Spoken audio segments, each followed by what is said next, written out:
Do you want your business to grow faster? Are you open to new and out-of-the-box ways to drive revenues and increase value? How do you imagine the most successful entrepreneurs and business leaders double, triple, or expand their businesses tenfold or more? The answer is deals.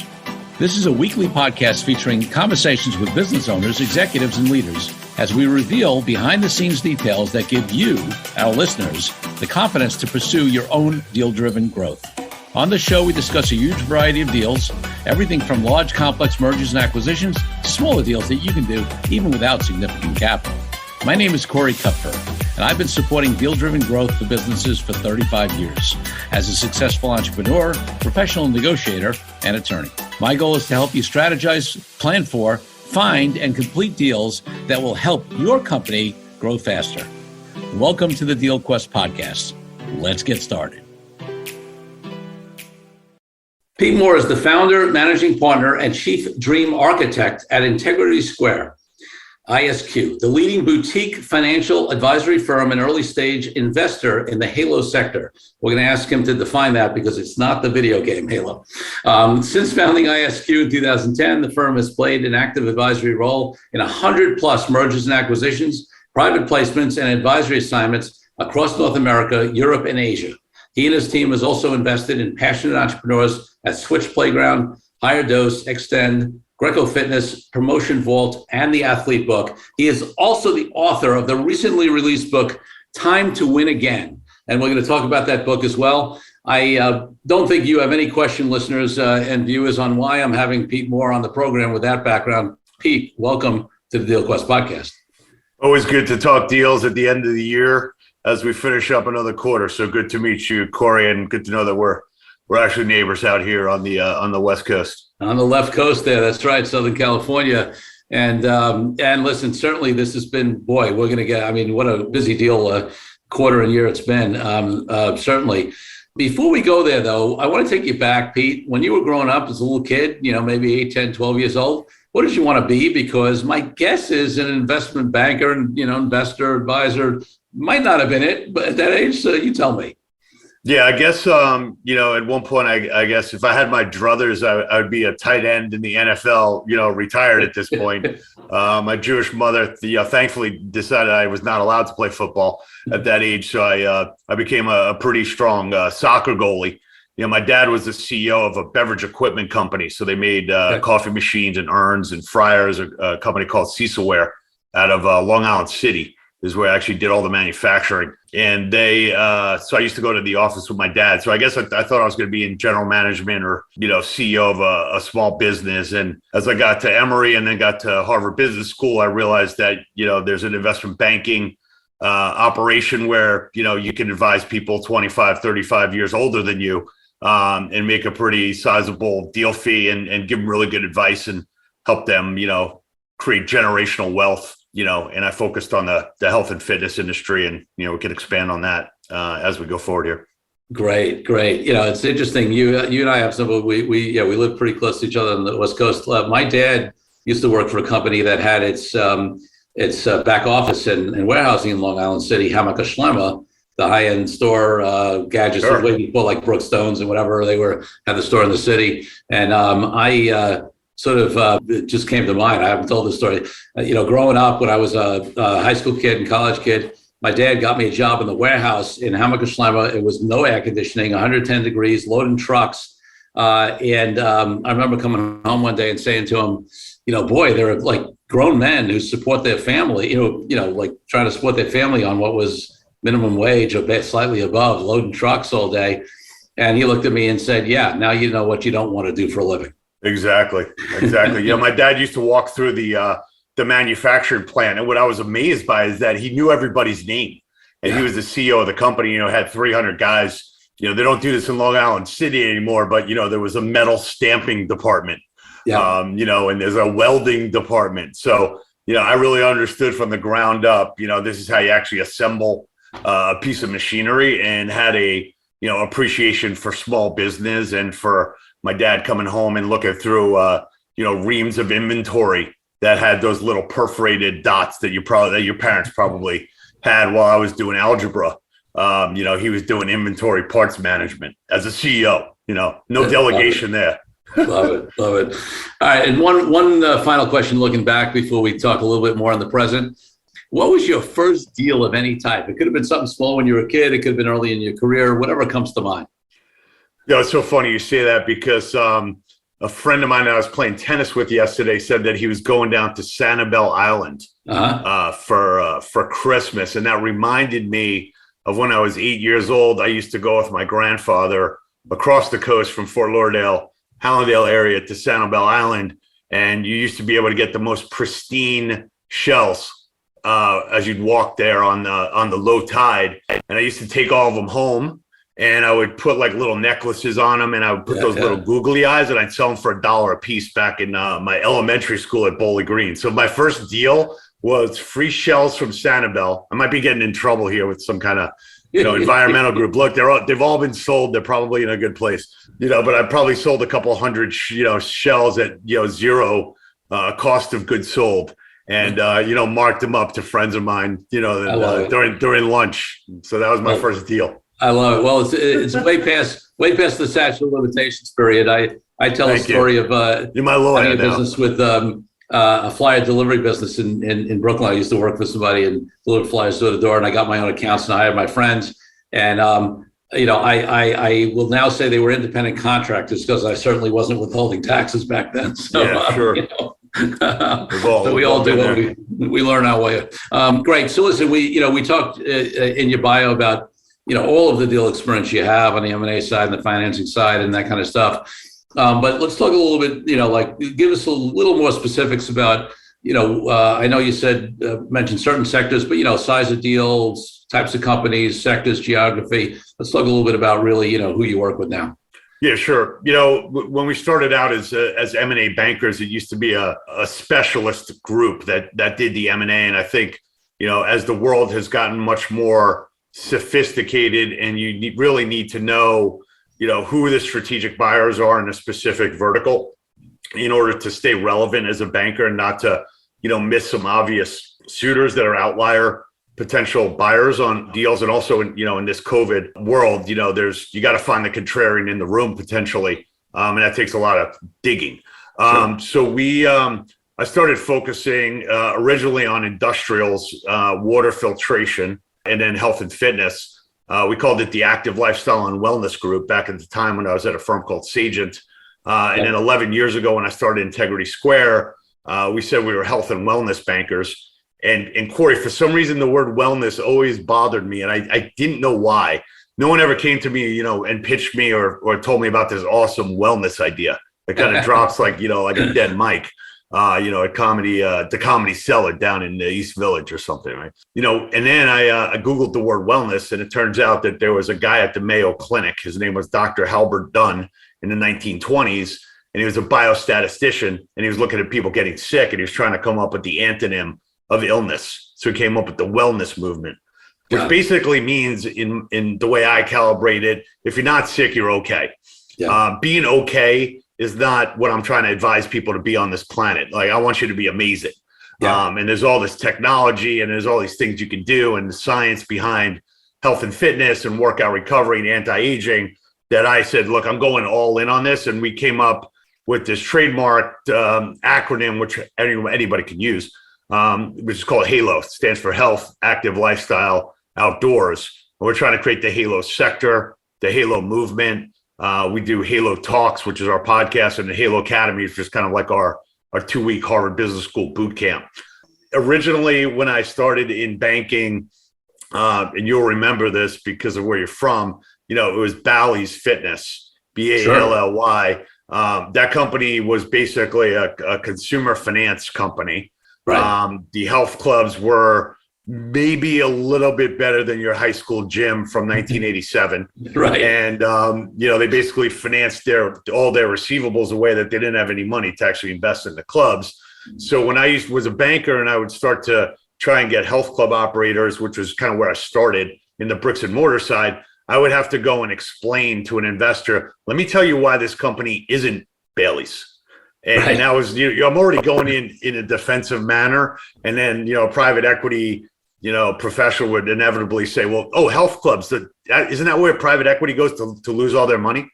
So we were kind of up against, some pretty big, tidal waves. And then there were some really interesting companies that came along, which most of the audience will know of. 24 Hour was a very big success for private equity. Sure. Gold's Gym, with the group that I worked at Brockway, really kind of turned around and professionalized that brand. And then you had Lifetime Fitness, which was really kind of creating these Taj Mahal, $40 million locations. And Bahram, who's, one of the leaders in the industry, basically set a new standard for, we're not selling paid in fulls. You're actually a member, you're part of a community. Yep. You're going to bring your family here and actually feel safe and comfortable. So that kind of changed the paradigm. And then what's happened over the last 10 years is a lot of segmentation in the bricks and mortar, in boutique fitness operators, franchisors, franchisees, Massage Envy, Orange Theory, area developers, and they've been good unit economics. So, when you look at any of these businesses, there's a lot of flash, there's a lot of sexy brands and imaging.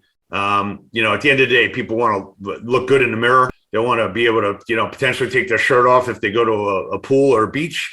They want to be socially interactive, and, they want to have a good time doing it, with people that they're comfortable with. So I'm excited about where we are in the, trying to be a leader in the Halo sector. And we'll get our share of deals. And I want deals to happen. Like, as a banker, sometimes you say, oh man, I can't believe we didn't do that deal. It's like, you know what? It got done. And it's bettering the industry, and those people are doing good things. So be greedy long term is one of the things that an old partner of mine told me, who's a lot older than me. Yeah, it's an interesting sector. I've done some deals in it. We over the years we sold. I had a client that owned something called American Fitness back in the day. Sold three really good clubs to Equinox, and then I did some deals with New York Sports. I think it was. Sure. It was interesting. That was also around the time when the model in the health club industry moved from annual renewal, where you had a manual, actually have somebody take a step to renew, to the monthly recurring, hit the credit card, revenue. And I remember there was a lot of people that was saying back then, oh, that's a bad move on that part because people can cancel on 30 days notice. Why are they giving up the year commitment, blah, blah, blah. And nobody realized, now it's become such a thing in the deal community that, of course, recurring revenue, subscription model, all that kind of stuff is so much more valuable. Yep. And I think it's especially, and you're in the area more than I have. I love your comments, but I think it's especially true in that area. My theory is this: yes, theoretically, you can cancel your gym membership, and anytime in 30 days. But it's going to go on forever. And to cancel your gym membership, you need to admit to yourself that you're not going to go.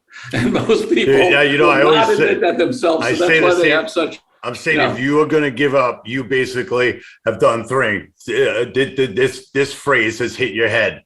I have given up hope.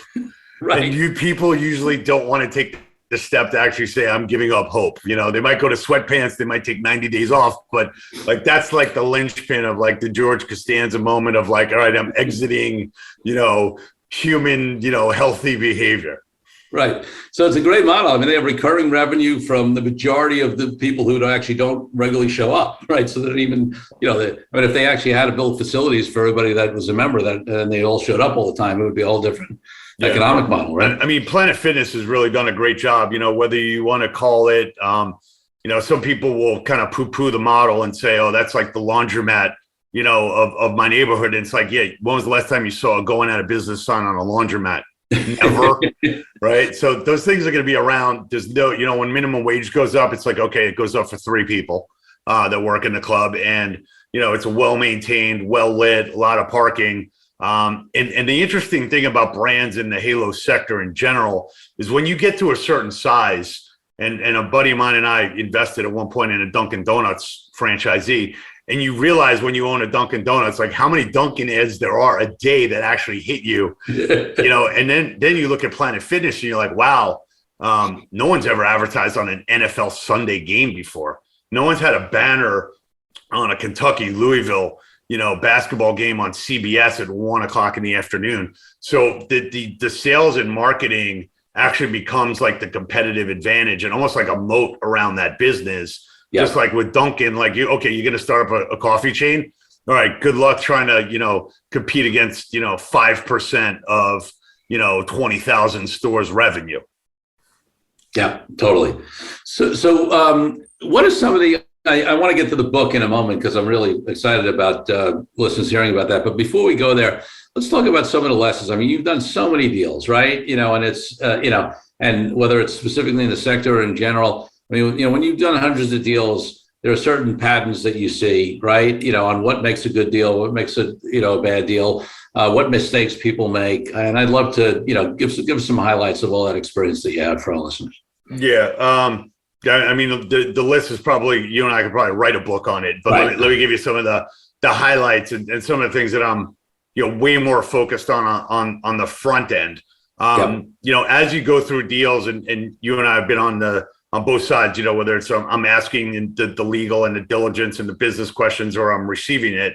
In this business of bricks and mortar health facilities and studios, it really all comes down to what are the unit economics. Yep. And I think what happens is a lot of entrepreneurs get caught up in, well, the first location wasn't my prototype. The second one's not my prototype. The third's not my prototype, but the fourth and fifth and so on, like I've learned something and that's going to be the prototype. And I think investors want to, hone in on, what's the simplicity of the model? I need to understand the model. I want to know what the returns are of the model and how scalable it is. So there are people that come to us and say, hey, I want to raise money. I want to do 500 locations. Like, well, let's get the first 5 right. Okay. And then let's get to 20 and, kind of tighten up this, vision of yours or put that in a drawer. And then, once we decide what the growth plan is, because we're doing a lot of growth equity deals, you really got to take an entrepreneur through, what's the valuation and what's realistic. And a lot of bankers, we've been subject to it because we think we're going to get the best price for every company. If you've got $5 million, if let's say you got, $3 million of EBITDA or cash flow out of your business, that doesn't mean that you're going to get the valuation that Planet Fitness or that Lifetime Fitness trades for in the public markets. Right. It doesn't work that way. Somehow that got lost in the last 10 years of, applying comparable multiples to extremely different sized businesses. So I think, you have to educate the client to say, look, this is probably like a 5 times EBITDA deal. I think I might be able to get you 6 or 7, because you've proven certain things out. You got a management team. But one of the lessons learned is okay, let's ask all the questions that a buyer is going to ask the entrepreneur, get 100%. The answers up front and see if the story sticks. And usually by the time you're done with that exercise, if it's a good business and a strong management team, you kind of drink your own Kool-Aid to hey, this actually is a really good business. I figured out, or they figured out what the special sauce is. And by the time you do those 2 months of discovery and back and forth with a client, the client actually knows more about their business than they did ever before. That's right. So you're almost aligned with the client on hey guys, this is how I'm going to sell this business to someone. And this is the special sauce. You kind of knew what it is, but you couldn't really explain it to me. And you couldn't tell me, the reason why this business is so awesome is because my square feet per member is 2 square feet per member, which is what a Planet Fitness is, versus 10 square feet per member for a club chain that doesn't spend any money on advertising. So the special sauce is the marketing and the penetration of the usage of the asset. So I'd say up front, doing the work up front. Some people come and say, I want to get to market. I'm trying to close this deal by end of this quarter. I'm like, no. Okay. You built this business for 15 years. Let me sell it in 6 months, not in 3 months. Right. And then the second big primary objective up front is, what does the entrepreneur want to achieve? Yeah. And, entrepreneurs spend a lot of time talking to inbound. Oh, I had this family office guy comes in, he wants to put in 20 million, minority deal. This guy wants to put in 40 million, majority deal. This guy wants to install his own CFO. It's if you go out and you say, what would you do with my company? You're going to get, every investor is going to come up with something different. And then it's holy shit. I thought I was the owner of my business, controlling my own destiny, bringing in capital to further my goals. Now somehow I'm an employee working for these guys that I don't even know, running their business plan, and they don't even understand my business. So I tell entrepreneurs after they spend a year trying to find their own money and they say, I didn't want to pay you, your 5% fee on the capital raise. I'm like, do yourself a favor. Let's go out and ask for money for exactly what you want to use it for, how much you want to take off the table. how much we want to use for growth. Let us put the financial model and the PowerPoint and the diligence together to support that primary objective. Let's see if anyone, buys it off the shelf. So guys go to the shelf and go to a grocery store, be like, anyone want to buy me? And like, what are you? Like, whatever you want me to be. Well, not a good way to get a deal done. Pete, it's so true. And listen, any regular listeners of this podcast know that these themes echo so much of what I talked about in the past on my solo casts or with other guests. So on your first point, I always talk about, doing that pre-due diligence, right? Whether it's the financial, the legal, the, human resource, whatever it is. Because exactly, those of us who do deals know exactly what buyers are going to be looking for, and you better go through a pre-process to make sure you're ready, that there's nothing missing, there are no problems, you clean stuff up, and then also, you get the story right. And listen, even if it turns out that due diligence process tells you you're not ready to go to market, that's great as well, because then you know what you got to work on in between, and you don't go out to the market, and because one of the worst things you can do is go out to the market and fail, right? Now when you clean that stuff up, you're on somebody's list as well. Yeah, we looked at that deal already. Yeah, right? So that's actually a really big deal that you bring up, and I think people should know that you can't be out in the market, especially in the private equity world and venture capital world. As much as people see all these, big numbers, this $30 trillion or whatever, in private equity. Well, I will tell you that there's like 30 really good buyers for your business, and you're going to have a list of them, and you can't go back to them every year, because what they do is they'll say, all right, why didn't that deal get done? There's something about that company that I got to find out that I don't know, right? Because somebody else found it out and I don't know yet, right? So then it becomes like I'm a private investigator to find out. I don't know what's tarnished about this business, but I'd love to find out. Like, I watch Netflix, right? I watch a lot of documentaries. I want to know what happened, And then the other thing is, people keep these books, even though they had signed NDAs, they have them on their system electronically. And what they'll do is they'll go back and be like, okay, 2021, this company's supposed to be at 8 million of EBITDA. Hey, let me go pull that book out. Oh, they're at 5. Okay. So they didn't get a deal done, and they haven't hit their projections. And this thing's basically like in the same place it was before. So now they got a new banker, probably not the deal for me. And it might not be your fault, or you didn't think that was going to happen, but it did. Yeah.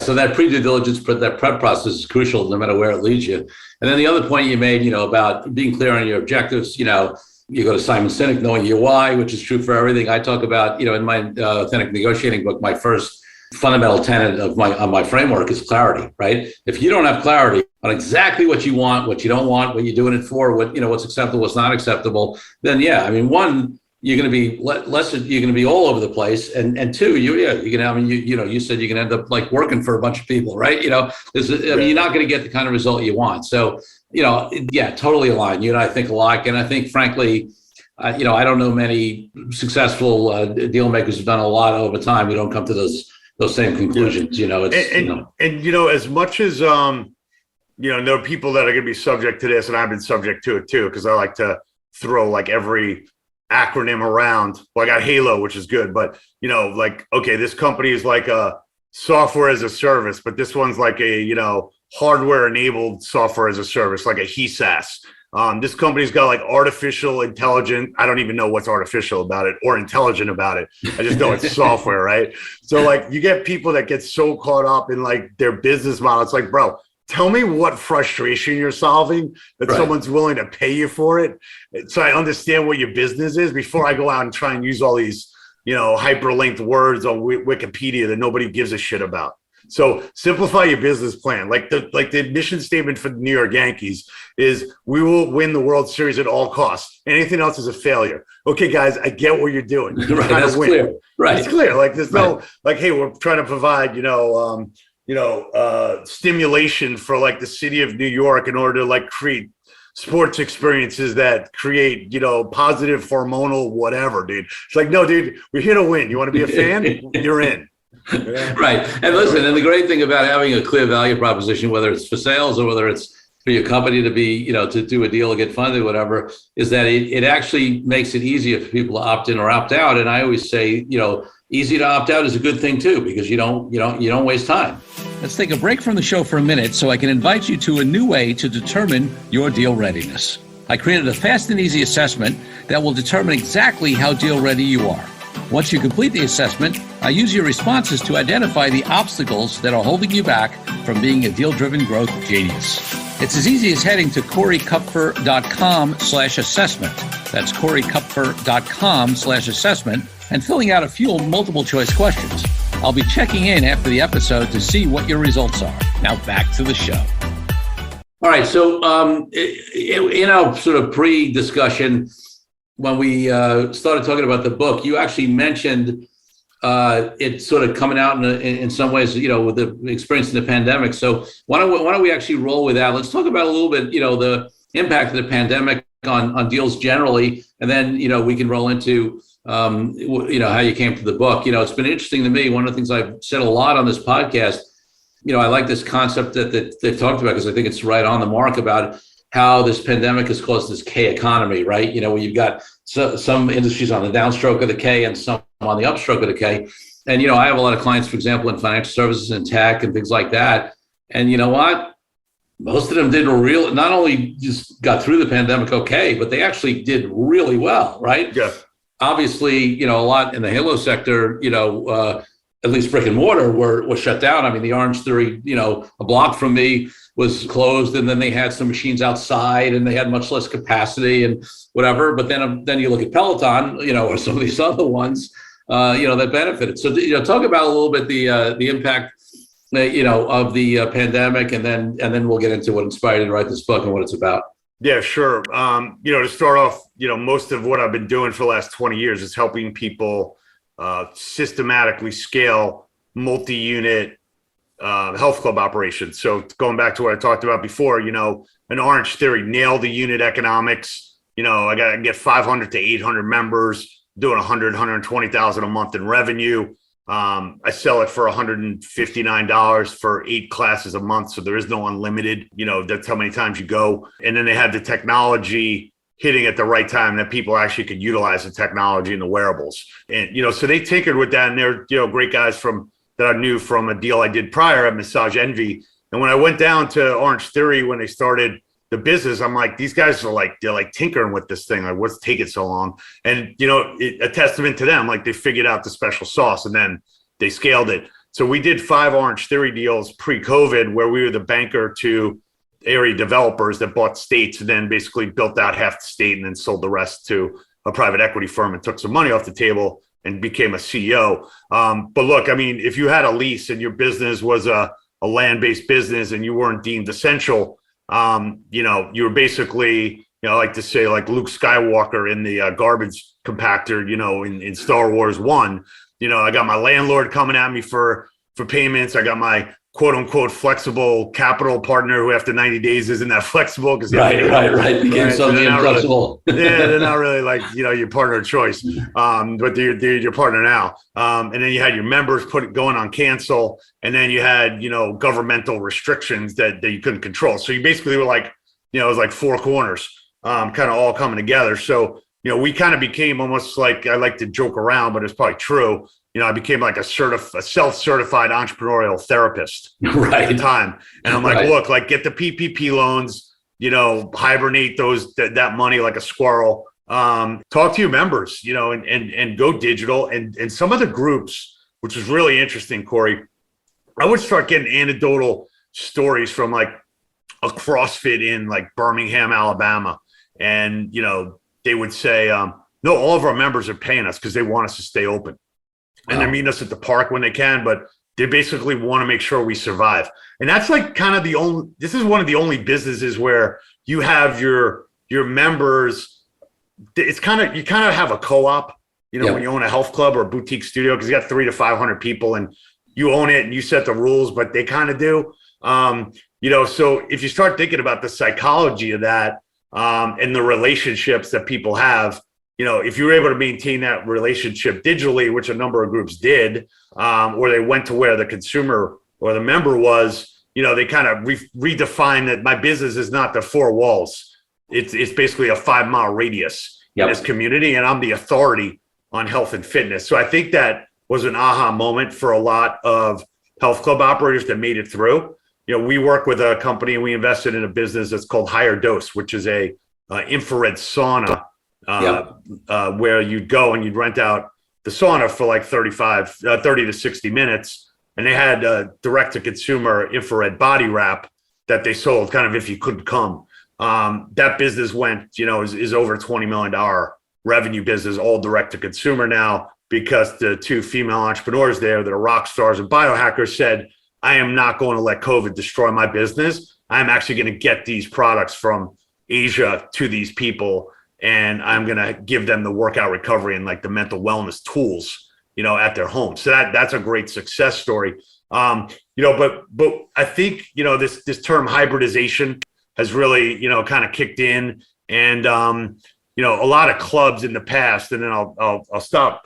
A lot of clubs in the past said, I don't need to do the video on demand. I'm making plenty of money doing my bricks and mortar thing, and they did it, as kind of a, as an emergency, landing gear. But I think they're going to keep it up, and they're going to realize like, hey, like, okay, Peloton's great, but like, I'll give you, you come into the location, you can talk to my trainer on FaceTime on a cell phone. I see you at the Whole Foods. I'll meet you at the park. I'll train your kid's little league. We'll do a yoga class for your kid, for his, his or her birthday party. So like you start to realize like, hey, if I'm the person that is the authority in this community, wherever you go, I'm there.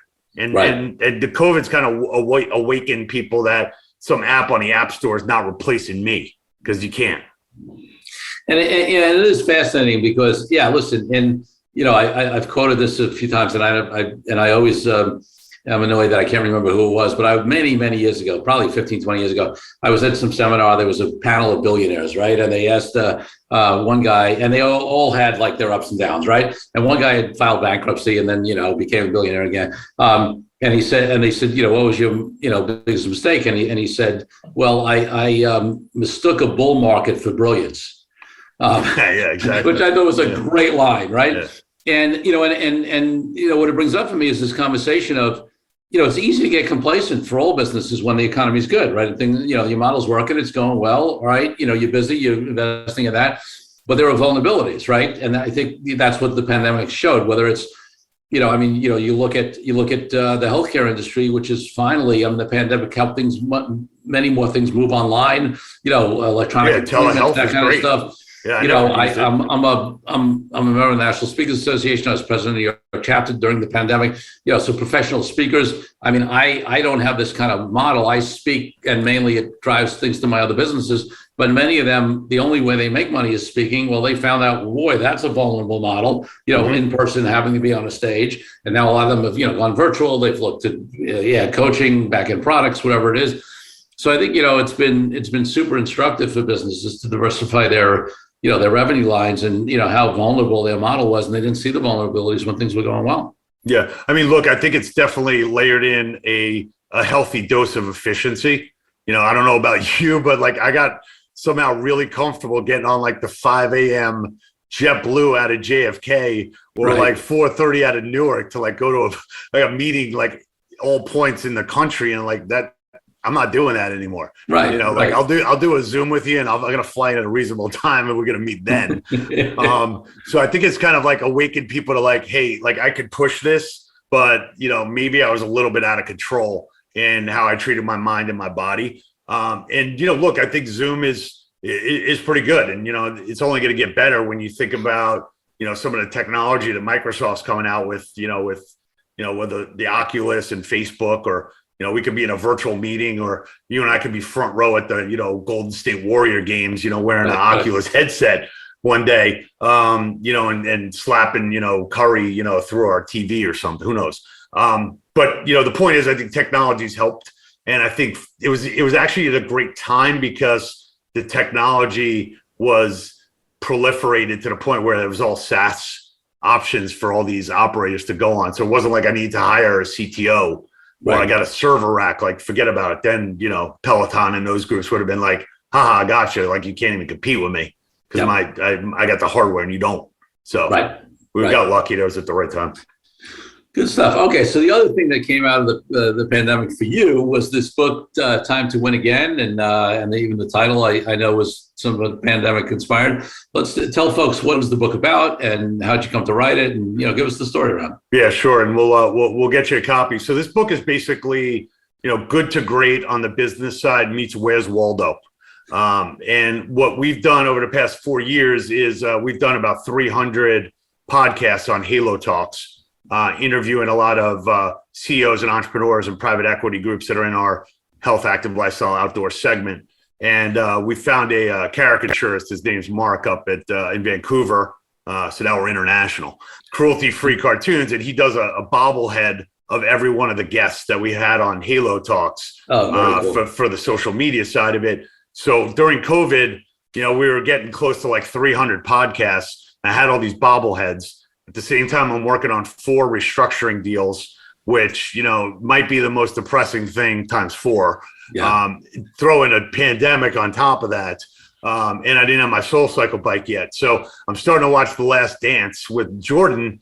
And, I'm like spending all my time as a restructuring guy now and an entrepreneurial therapist at the same time. And I'm like, wow, if you could run your business like a professional sports team runs a dynasty type of, set of players, you would just crush it.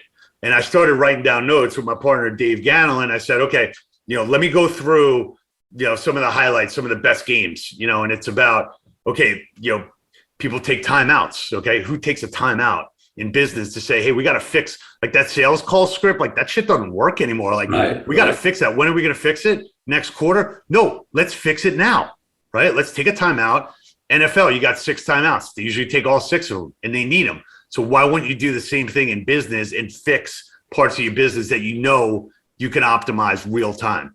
The second thing is I'm watching a NFL game and there's an interception. And what do these guys do? They sprint over to the Microsoft Surface and sit next to each other. They're at a campfire in, upstate New York, and they slow down the tape and they watch every single thing that happened. Yeah. Yet you lose a big client. Everyone comes to a Monday meeting and be like, we lost this big client, Well, why did we lose him? Like, what happened? Like, let's rewind the tape. Tell me what happened, and let's go get him back. Well, let's make sure the shit doesn't happen again. Yeah. Treat your employees like professional athletes. I got health club operators that spend thousands of dollars on recruiting, right? And then they bring some guy in and they give you like a 7-cent plastic pin that says Corey on it. Like, let me get you an embroidered piece of clothing that's a uniform. So I'm holding you accountable. I'm actually saying like, hey man, you're worth me embroidering your name on your shirt. Like, I think you're going to be on this team for a while, And then, so we started coming up with all these different, analogies. And then one I want to just bring up, because I think your audience would probably love it, and I know you will, is, sometimes people come in and they say, hey, if this doesn't work out, I want like a 12-month or an 18-month severance package, which for your listeners are basically, I hired you as the CFO. Either you didn't work out or I don't know what I'm doing and it was a bad hire. And now I'm paying your salary for 12 or 18 months for you to go and find another job. So I'm thinking, all right, what's the NFL analogy to that? The NFL analogy to that is the day after the Super Bowl until the first preseason game is 5 months and 27 days. And you have only 32 teams that you could get on.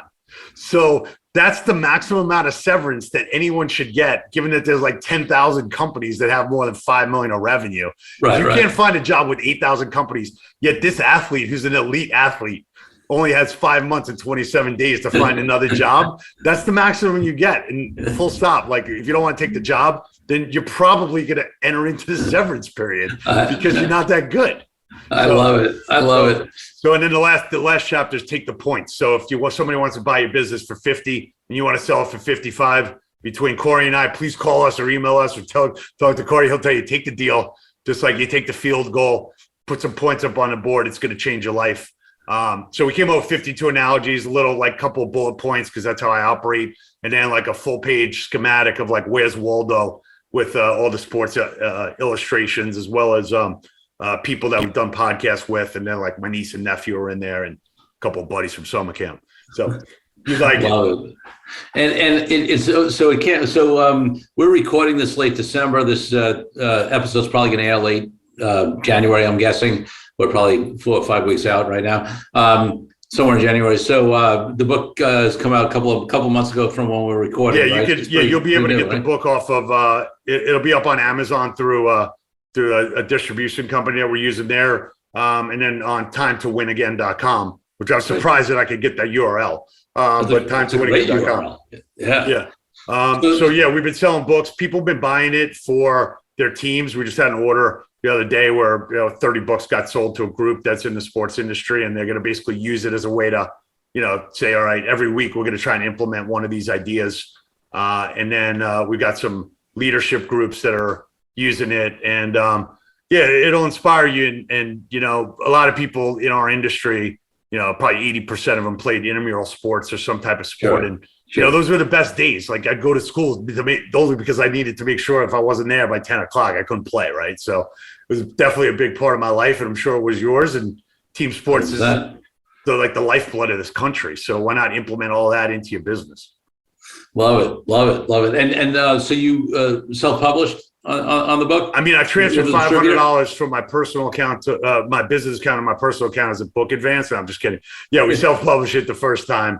We'll see how that goes. We're trying to hit a very, targeted demo in our Halo sector, but this book is basically, useful for anyone who's running a business, in any sector, but just with a sports slant to it. So listen, maybe the next one maybe you'll be my guy. You'll be my lawyer, and we'll go get a book deal. There we go. And listen, I was about to say, we've had people on who've done everything, from major publishing deals to hybrid. I hybrid posted my book. My wife got a major deal. I've had plenty I'm about to self-publish an ebook on the first 100 episodes of my podcast. Oh, nice. Listen, I mean, nowadays we don't have to spend a lot of time here, but nowadays getting a major publishing deal. First of all, most people, unlike my wife, who who did well, most major publishers are giving out little to no on the advance. You got to market yourself anyway. Like, it's not like it's not like unless you're a major sports star or politician or celebrity or whatever, you're not getting big money from a publisher anyway. So, and like you said about deals, I can tell, and I did the same thing with my book. There's a strategy behind it. Right. There's a strategy behind the book, and none of us are going to get rich off selling books. That's not the goal. The goal is to provide that kind of expertise and information, get an introduction to you, have something to give your key target market. And I would say, and kudos for the people that are on here listening to this, because, one of the guys I used to work for, you say, look, experience is what you get when you don't get what you want. So you got a lot of experience. I'm sure all the guests you have on, and, doing a deal, you got to have people that have experience and are going to keep you in, like if we were bowling, like within the guardrails and protect you, because it's the biggest deal you're going to do in your life. If you're going to sell your business somewhere, you're going to partner up with someone, it's, basically equivalent to getting married, which, has got a 50-50 shot that you're right. So, you got to do it diligently. And, as you said before, you got to do it when you're ready and not when someone else thinks you're ready. So be disciplined. The world's got a lot of opportunities all the time. Someone's like, I got to sell my business within 3 months. You don't. Just relax. Things happen according to the energy sources and the plan of how the universe works, and it's not going to speed up for your deal. So kind of get in gear and be ready. And one of the last points I would make is there's a guy, Peter Brockway, who's referenced the other quote with me. He said, look, build something of value. And when you want to sell it, someone's going to pay you for the value that you've created. And that's how you should think about the business you own. So I think those are pretty good words of wisdom from my boy, Peter Brockway, down in Boca. I love it. In Boca. So, Pete, before I ask you my final question on the podcast, let's make sure people know where to find out more about you and the book and give out whatever contact information, sure. Websites, et cetera. Yeah. So it's Pete@integritysq.com. It's my email address. IntegritySQ.com is our investment banking boutique operation out of New York, and now out of Manhattan Beach, California. And the podcast is at halotalks.com, and you can find out about our Halo Academy boot camp. We've got 120 executives that have already gone through that 5-night, 2-week crash course, and then timetowinagain.com on the book. So I appreciate that ability to be on here, and great to meet you, and hope to see you in person as well. Absolutely. So listen, folks, all of those links will be in the show notes in case you missed them. And yes, Pete, we are left coast neighbors here. So let's, I need to get together in person, talk deals. We will do that. Definitely. Final question Sure. on the podcast that I always ask is my highest value in life is freedom. And for me, that means freedom for people from oppression to why I'm an entrepreneur and I haven't had a boss in over 30 years. What does freedom mean to you, and how does it impact your life and business? It's actually probably the guiding force in my life, because the freedom for me not to have to report to someone or somebody, telling me what my bonus is, or, what time I got to report to an office, especially in this, mobile society and virtual society. I mean, I live in Manhattan Beach, California. I'm up at 5:00 in the morning. I work on New York time. I run my own schedule, and I'm accountable to my clients, and everybody's got my email and cell phone number. So I'm reachable at all times.